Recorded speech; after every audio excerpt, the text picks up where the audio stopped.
So the next question, without using the truth table, show that. अब यहाँ पे if you see the question number 3, the first question, what he says, left hand side क्या दिया है, P and Q or not P is logically equivalent to P and Q. Now you have to know the complete formulas in this case. Now if you see over here, you have a combination of and or. जब भी and or का combination होगा तो क्या करना पड़ेगा तुम्हारे को? यूज ऑलवेज, इसको बोलते हैं डिस्ट्रीब्यूटिव लॉ.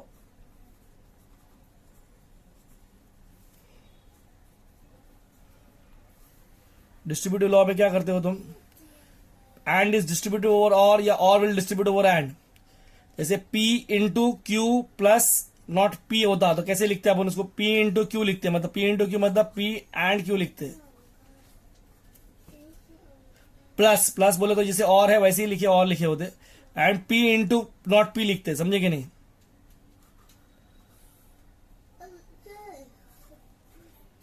इस गो दोस बोथ वेज, मतलब जैसे ए बी प्लस ए सी होता या A into B plus C होता तो क्या लिखते? A into B plus A into C लिखते.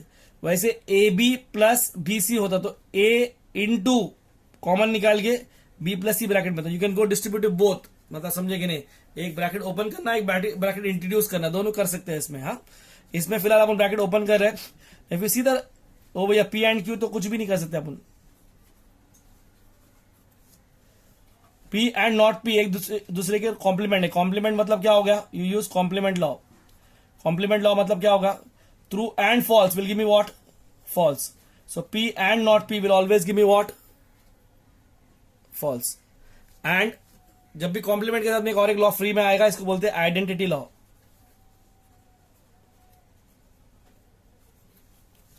What does the identity law से? क्या मिलता है तुम्हारे को आइडेंटिटी लॉ में? कि this or false, this or false will give me what? The same thing. This and false will give me false. You remember ना कि एक भी ट्रू और के केस में एक भी ट्रू रहा तो ट्रू होता है, और एंड के केस में एक भी फॉल्स रहा तो फॉल्स होगा. तो अगर फॉल्स के साथ में एंड होता तो ये फॉल्स होता पूरा स्टेटमेंट. समझे कि नहीं? समझे? तो this is what P and Q will always give me what? P sorry, or false will always give me P and Q. ये तुम्हारा RHS है, हेंस प्रूव्ड हो गया. Similarly the second question in this case, what is the second question दिया है तुम्हारे को? Again you are taking the left hand side. I repeat, that should, क्या बोले तो नेसेसरी नहीं कि हमेशा लेफ्ट हैंड साइड ही लेना पड़े. कभी you have to simplify the right hand side. Maybe sometimes you have to simplify both. यहां पे अगर राइट में कुछ भी नहीं है, राइट में सिंपल सा तुम्हारा राइट में क्या है? क्यू एंड आर है, क्यू और आर है. सो क्यू और आर लाना है आंसर में आपने को, तो उसको तो कुछ सिंप्लीफाई कर ही नहीं सकते. If you see there are two ORs over here, तो ऐसे केस में यू ऑलवेज यूज, इसको बोलते हैं एसोसिएटिव लॉ बोलते हैं. इस समय मैं दो चीज साथ में करूंगा, एक स्टेप स्किप करता हूं. ये एसोसिएटिव लॉ क्या कहेगा कि जैसे 1 और 2 और 3 है तो यू कैन पुट 1 और 2 इन ब्रैकेट और 3, या 1 और 2 और 3 can be written as what? 1 और 2 और 3, मतलब या तो ब्रैकेट फर्स्ट 2 पे डालोगे या ब्रैकेट सेकंड थर्ड पे डालोगे. एसोसिएटिव. अब यहां पे हम किस पे डालेंगे? इन दोनों में देखेंगे तो कुछ है कॉमन, इधर एंड क्यू है, इधर भी एंड क्यू है. इन दोनों में एक कॉमन निकल सकता है, मतलब मैंने बताया था ना यहाँ पे डिस्ट्रीब्यूटिव का उल्टा ऊपर ब्रैकेट इंट्रोड्यूस करें. So I am doing both together. I am using associative as well as I am using distributive law. Associative में मैं क्या कर रहा हूं? पहले दो पे ब्रैकेट डालता हूं, सेकंड को वैसे ही रख रहा हूं, and R. Okay, what I am doing is, क्या कर रहा हूं मैं? इसको पहले दो पे ब्रैकेट डाल रहा हूं और सेकंड दो पे ऐसे ही रख रहा हूं. समझ में आया कि नहीं आया? अब अगर मैं पहले दो पे ब्रैकेट डाल रहा हूं एग्जाम्पल, तो क्या होगा इसमें? इसमें एंड क्यू में कॉमन निकाल रहा हूं, डिस्ट्रीब्यूटिव का उल्टा निकाल रहा हूं. एंड क्यू कॉमन निकाला, तो एंड क्यू कॉमन निकला तो यहां से बचा P बीच का और वहां से बचा not P. Again you see these two are complement of each other.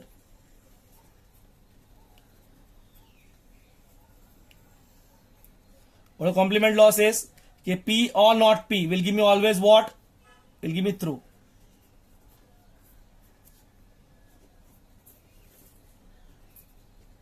मैं बताया था कॉम्प्लीमेंट के साथ में एक और एक चीज लॉ फ्री में आएगा, उसको क्या बोलते हैं? Identity law. And means the same thing, or means true. So it will be what? And है तो it will be the same thing. Again you see it's a combination of or and, तो इसको बोलते हैं, क्या बोलते हैं? इसको क्या बोलते हैं? This is called as distributive law.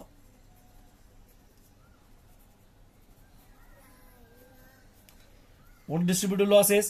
Q or not Q, and or is distributive or and. So and Q or R.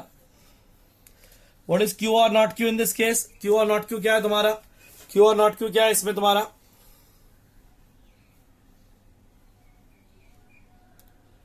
What is Q or not Q in this case? Q or not Q will give me always क्या मिलेगा तुम्हारे को? ये दोनों एक दूसरे के complement है, तो we are using complement law over here.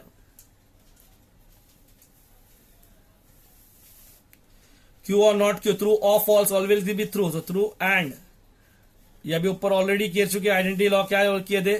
Through and Q will give me Q, तो true and this will give me also the same thing. इस बार क्या है?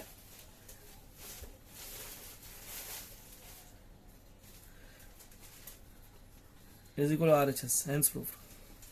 इसके बेसिस पे तो जो तुम्हारे जितने भी एक्सरसाइज के प्रॉब्लम्स है, मतलब जो मिसलिनियस एक्सरसाइज के प्रॉब्लम, स्टार्ट डूइंग इट. उसमें जो नहीं आता है मेरे को बताओ, so that we can, you message me on the WhatsApp, तो अपन हेल्प कर लेंगे तुम्हारे को. जो भी रहेगा मैं इसको देख लूंगा. Okay, the next one over here. Next one क्या है तुम्हारा? नेक्स्ट सम देखो, सम नंबर 4 देखो. सम नंबर 4 सेज, सम नंबर 4 सेज के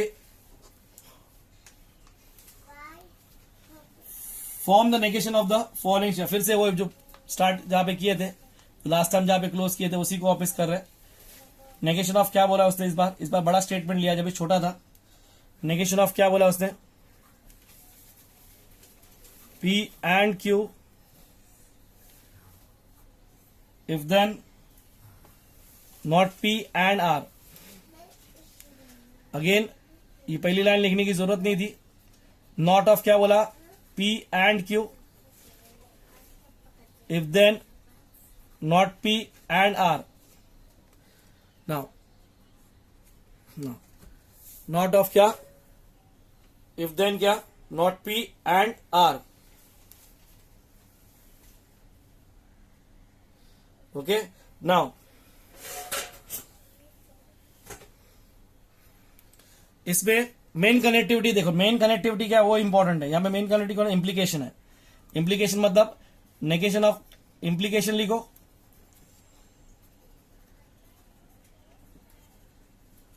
या नेगेशन ऑफ कंडीशनल स्टेटमेंट लिखो, बेटर है क्या? इंप्लीकेशन लिखो. Not of P and P, if P then Q क्या है, या इफ पी इंप्लाइज क्यू क्या है? पी एंड नॉट क्यू, मतलब पहले वाले पे नेगेशन नहीं आता, पहला वाला as it is. And not of Q, not of Q मतलब नॉट ऑफ, इसमें क्या? पी एंड आर आएगा. नाउ पी एंड क्यू है, एंड भी ऐसे ही आएगा. नेगेशन ऑफ दिस, ये तो नेगेशन ऑफ क्या है एक्चुअली? ये नेगेशन ऑफ क्या बोलते हैं इसको? इसको बोलते हैं नेगेशन ऑफ कंजंक्शन बोलते हैं. और बेसिकली अगर प्रीवियस इसके हिसाब से जाओगे तो इसको डिमॉर्गन्स लॉ बोलते हैं. जैसे मैंने बताया था नॉट डिस्ट्रीब्यूट्स ओवर एंड, तो इस क्या होगा? नॉट ऑफ नॉट पी और not of R. So we have what? P and Q and, अच्छा अभी यहां पे इसमें अपने क्या यूज किए थे? नेगेशन ऑफ क्या यूज किए थे?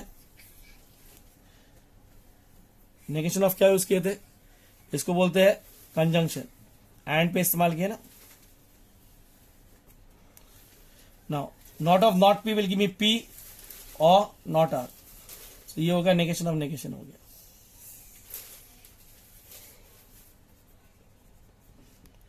Now this is finish. इसके बाद कुछ नहीं, पी कॉमन निकालना, वो सब करना, वो सब अपना काम नहीं है, अपने को वो सब करना नहीं है.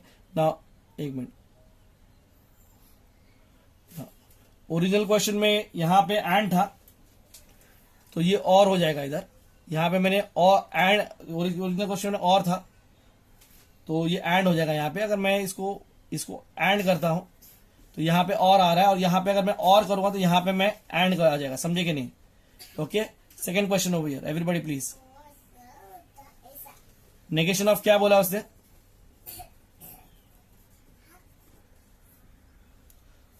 क्यू और नॉट आर एंड पी और क्यू।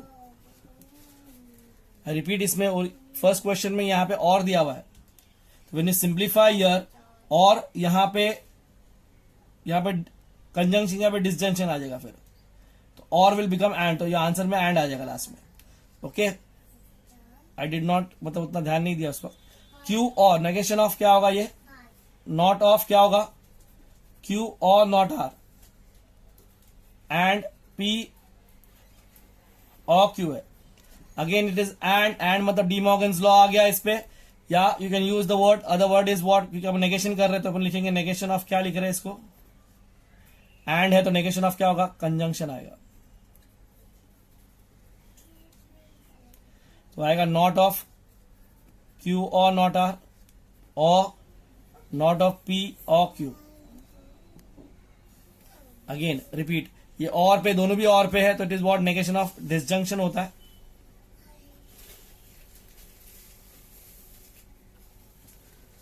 नेगेशन ऑफ डिसजंक्शन क्या बोले जाएगा इसमें?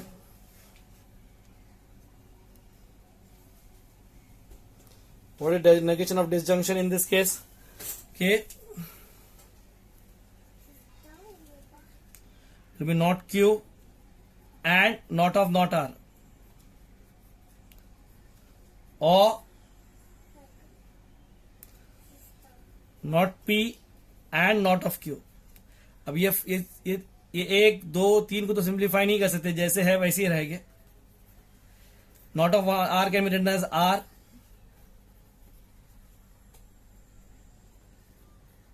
ये हो गया तुम्हारा क्या? Negation of negation. ये तुम्हारा फाइनल आंसर है। यहां पे तुम्हारा exercise 1.8 gets over. Okay, now